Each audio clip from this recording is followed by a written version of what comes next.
అక్క నమస్తే అక్క. నమస్తే అక్క ఈ రోజు బీజేపీ లీడర్స్ అందరు కలిసి ముఖ్యంగా ధర్నా చౌక్ లో ఇది పెట్టడానికి సమావేశం పెట్టడానికి ముఖ్య ఉద్దేశం ఏంటి అసలు? ఏముందండి, రిటైర్డ్ ఎంప్లాయీస్ కి ఇవ్వాల్సినటువంటి బెనిఫిట్స్ రావట్లేదు, బకాయిలు ఇవ్వట్లేదు, వాళ్ళకి రావాల్సినటువంటి వాటిని ఇవ్వకుండా వాళ్ళు రిటైర్మెంట్ ఏజ్ పెంచేసారు. అంటే ఎక్కడ పోయి ఏంటంటే రాష్ట్ర ప్రభుత్వానికి మీరు ఇచ్చుకోవాలి.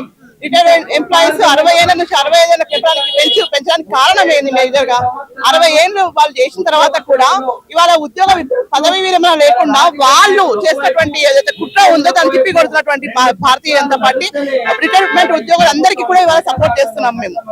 కాబట్టి ఏంటి అంటే ఎంతమంది ఉద్యోగులు ఇప్పటి వరకు కూడా రిటైర్మెంట్ ఉద్యోగులు తెలంగాణలో 50 మందికి పైగా వాళ్ళకి బెనిఫిట్స్ రాక చనిపోయారు. ఇవాటి వరకు కూడా ప్రభుత్వం ఎలాంటి స్పందన లేనే లేదు, పెన్షన్లు ఇవ్వట్లేదు కరెక్ట్ టైం కి.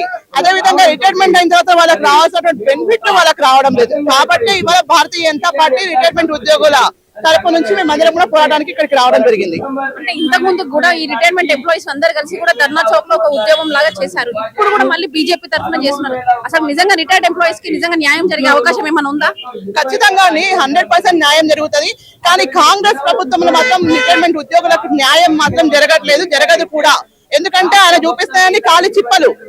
ఇవాళ కొత్త రిక్రూట్మెంట్ చేస్తామని చెప్పేసి మాట్లాడుతున్న రేవంత్ రెడ్డి గారు ఉన్నటువంటి ఉద్యోగులను మీ పదవి విరమణ చేస్తేనే కదా, వాళ్ళు పోతేనే కదా కొత్త వాళ్ళకి ఉద్యోగాలు వచ్చేది. మరి ఉద్యోగ రూపకల్పన ఏ విధంగా చేస్తున్నావు అని చెప్పేసి మేము ప్రశ్నిస్తున్నాము. ఉన్న వాళ్ళనే వాళ్ళు దాదాపు ఒక 40 ఏళ్ళు వాళ్ళు అక్కడే జాబ్ లో కొనసాగిన తర్వాత వాళ్ళు చివరికి జీవిత శ్రమాంకంలో బయటికి వచ్చి ఫ్యామిలీస్ తో గడపాలనో లేకుంటే పిల్లలతో ఉండాలనో సెటిల్ అయిన వాళ్ళ పిల్లల దగ్గరికి వెళ్ళాలనో వాళ్ళకి ఉంటది. కానీ అలాంటి వాళ్ళని కూడా ఇవాళ నువ్వేం చేస్తావనంటే పదవి విరమణ వయస్సు పెంపు పేరు మీద వాళ్ళ యొక్క కాళ్ళకు కూడా మీరు ఒక బంద్ అంటే సంఖ్యలు వేసేసి వాళ్ళని అక్కడ కూర్చోబెట్టాం. దాని వల్ల ఏమవుతుందనంటే నిరుద్యోగులకు ఉద్యోగాలు రావు. ఇప్పుడు ఉన్నటువంటి ఉద్యోగులకు పనిచేసేటటువంటి ఓపిక వాళ్ళకు లేదు. మరి ఎవరికి లాభం దీని వల్ల? రిటైర్మెంట్ ఉద్యోగుల యొక్క ఏజ్ పెంచడానికి కారణం ఏంది? ఎవరికి లాభం లేకపోగా తెలంగాణలో ఉన్నటువంటి ఖజానాలో పైసలు లేవు, రేవంత్ రెడ్డి కాడ పైసలు లేవు. కానీ గాంధీ కుటుంబానికి 1000 కోట్లు వేయడానికి మాత్రం చందాలు వేసుకొని మాత్రం తీసుకెళ్లి గాంధీ కుటుంబానికి ఇస్తాడు. ఏ రాష్ట్రంలో ఎన్నికలు జరిగినా ఆ రాష్ట్రానికి మాత్రం తెలంగాణ నుంచి పైసలు పోతాయి. ఇవాళ రాహుల్ గాంధీ వచ్చిందని చెప్పేసి పొద్దుగాల వచ్చి నన్ను అరెస్ట్ చేసిరు, ఇంట్లో నిర్బంధం చేసిండు పోలీసులు. కారణం ఏంది అని అడిగితే చెప్పడం లేదు వాళ్ళు. అంటే మీ ఉద్దేశం ఏంటంటే తెలంగాణలో ఉన్నటువంటి ప్రజలు మేము ఇవాళ ప్రశ్నించేటటువంటి అధికారం మాకు లేకుండా గొంతు నొక్కేస్తా ఉంది ప్రభుత్వము. కాబట్టి ఇవాళ తీవ్రంగా వ్యతిరేకిస్తున్నాము. వీళ్ళ యొక్క చర్యలు ఏవైతే ఉన్నాయో వాటిని వెంటనే వెనక్కి తీసుకోవాలి. రిటైర్మెంట్ ఉద్యోగులకు అందరికీ కూడా న్యాయం జరగాలి. ఒక విషయం గుర్తుపెట్టుకోండి, ఉద్యోగులు తలుచుకుంటేనే మీరు ఈ ప్రభుత్వంలో ఉన్నారు. ఉద్యోగులు తలుచుకుంటే మిమ్మల్ని తీసుకెళ్లి అధపాతాలని కూడా తొక్కేసేటువంటి సత్తా వీళ్ళకు ఉంది. కాబట్టి ఉద్యోగులతో దయచేసి పెట్టుకోకండి. ఈ యొక్క ఉద్యోగులకు ఖచ్చితంగా మీరు ఇవ్వాల్సిన బెనిఫిట్స్ అన్ని ఇవ్వాలని చెప్పేసి భారతీయ జనతా పార్టీగా డిమాండ్ చేస్తున్నాం. బీజేపీ తరఫున ఇప్పుడు ఉద్యోగులకు అయితే రోజు ధర్నా అయితే జరుగుతుంది. కానీ ఉద్యోగులకి ఇప్పుడు నెక్స్ట్ వాళ్ళ కార్యాచరణ ఏంటి? వాళ్ళది ఇప్పుడు బీజేపీ ధర్నా అయిపోయినాక తర్వాత వాళ్ళ కార్యాచరణ బీజేపీ లీడర్స్ నుంచి ఏం సపోర్ట్ దొరుకుతుంది?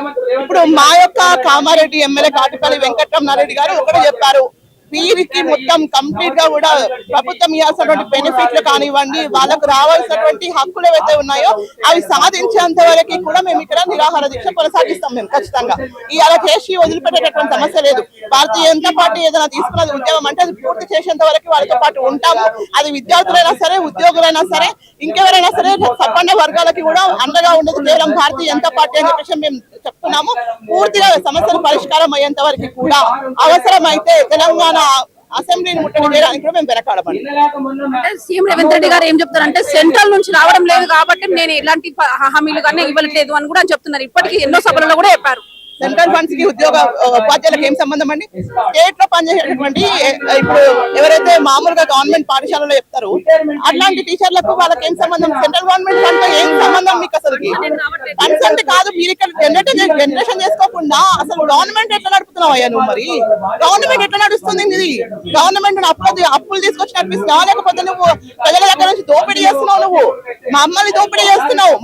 మా యొక్క ఇంటి పనులను పెంచినావు, నువ్వు మా ఆస్తి పనులను పెంచినావు. నువ్వు ఇట్లా పన్నులు పెంచకుండా పోయి మా దగ్గర దోసుకుంటా ఇవాళ తీసుకుపోయి నువ్వు గాంధీ కుటుంబానికి పెట్టుకుంటా ఇవాళ మమ్మల్ని కేంద్ర ప్రభుత్వాన్ని మాట్లాడడం మీద అసలు ఏ అర్హత ఉందని చెప్పి మాట్లాడుతున్నాడు. ఇక్కడ ట్యాక్సులు వసూలు చేస్తున్నారు, ఇక్కడ ఉన్నటువంటి పిల్లలతో ఫీజులు కట్టించుకుంటున్నారు, ఇక్కడ ఉన్నటువంటి పిల్లలందరూ కూడా ఎగ్జామ్ ఫీజు కట్టకుండా ఫ్రీగా చదువుతున్నారా? మరి ఫ్రీగా ఎగ్జామ్స్ రాస్తున్నామా?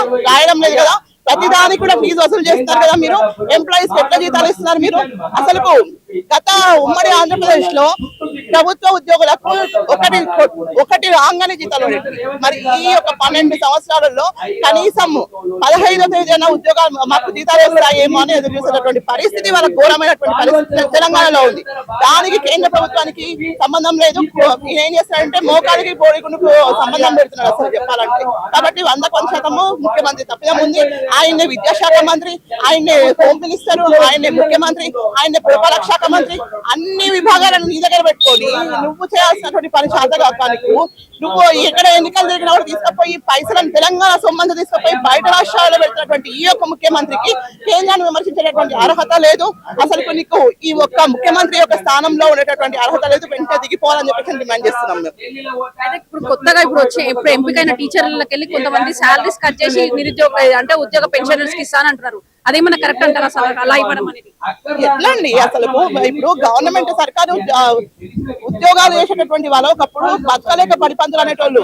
ఇవాళ మనము ఒక హై స్టాండర్డ్ లెవెల్లో మీరు గురుకులాలను ఇంట్రడ్యూస్ చేస్తామంటున్నారు, ఇంటిగ్రేటెడ్ పీజీ కోర్సులు అంటున్నారు. వీటన్నిటిని చేస్తూ మీరు ఉద్యోగుల యొక్క జీతాలను కట్ చేసి నువ్వు ఏ విధమైనటువంటి లబ్ధి పొందుతావు అని చెప్పేసి నేను ప్రశ్నిస్తున్నా సూటిగా. ఇవాళ ప్రజలు పాఠశాలల లోపల అసలు వసతులను పెంచాల్సినటువంటి అవసరం ఉన్నది. వాళ్ళకు ఇంకా మెరుగైనటువంటి సదుపాయాలు చేసినటువంటి అవసరం ఉన్నది. కనీసం టాయిలెట్స్ లేనటువంటి పాఠశాలలు ఎన్నో ఉన్నాయి. మిడ్ డే మీల్స్ ప్రాపర్ గా ఉండడం లేదు. ఎన్ని దగ్గరలో మీరు చూసిందండి, ఎన్ని దగ్గర ఫుడ్ పాయిజన్ ఇష్యూస్ అయినాయి. ఆ ఇష్యూస్ పైన నువ్వు స్పందించావు. కానీ అలా ఒక్కటే అర్బన్ నక్సలైట్లు అందరూ కలిసి విద్యాశాఖలో దూరిండ్రు. అర్బన్ నక్సలైట్ అని ఎంటేసుకొని ఈ యొక్క రాష్ట్ర ముఖ్యమంత్రి ఏం చేస్తున్నాడంటే ఈ యొక్క విద్యా వ్యవస్థ మొత్తం సర్వనాశనం చేయడానికి కంకణం కట్టుకున్నాడు. దానికి ముఖ్య కారణం ఆకునూరి మురళి. ఈ యొక్క వ్యక్తి ఏదైతే ఉన్నారో ఈయన మేధావి అని చెప్పేటటువంటి ఈ వ్యక్తి చేసినటువంటి ప్రతిపాదనలు ఏవైతే ఉన్నాయో అవి ఎవరికి సొంతంగా ఆయన నిర్ణయాలను తీసుకొచ్చి ప్రజలపై రుద్దాలని చెప్పేసి చూస్తున్నాడు. కాబట్టి ఇవాళ ఖచ్చితంగా మేము వ్యతిరేకిస్తున్నాము. వ్యతిరేకించడానికి కారణం కూడా ఇదే. నువ్వు పేద ప్రజల కోసము పేద పిల్లల కోసము నువ్వు విద్యను దగ్గరికి తీసుకురావాలి, కానీ ఉన్నటువంటి ఉద్యోగుల యొక్క జీతాలను కట్ చేస్తా తీసుకపోయి ఇంకో దగ్గర పెడతానంటే ఎవరి కోసం చేస్తున్నావు అసలుకి? కాబట్టి మేము 100% చెప్తున్నాము, ఉద్యోగుల యొక్క జీతాలను కట్ చేయడం కాదు, విద్య యొక్క ప్రమాణాలను పెంచు. ముందు విద్య యొక్క ప్రమాణాలను పెంచినప్పుడే కదా విద్యార్థులకు మంచి విద్య వస్తుంది. ఆ యొక్క ఉద్యోగుల యొక్క జీతాలను కట్ చేస్తే వాళ్ళు కూడా ఏం చేస్తారు? ఆ కట్ చేసిన జీతం తగ్గట్టు పిల్లల చదువు చెప్తారు. మరి కాబట్టి ఒకటే కోరుకుంటున్నాం, మీరు విద్యార్థులను ఉద్యోగులను మీరు కట్ చేసిండ్రు అంటే రాబోయే రోజుల్లో కాంగ్రెస్ ప్రభుత్వం కూలిపోవడానికి ముహూర్తం మీరే పెట్టారని చెప్పేసి మాత్రం ఖచ్చితంగా చెప్తున్నాం.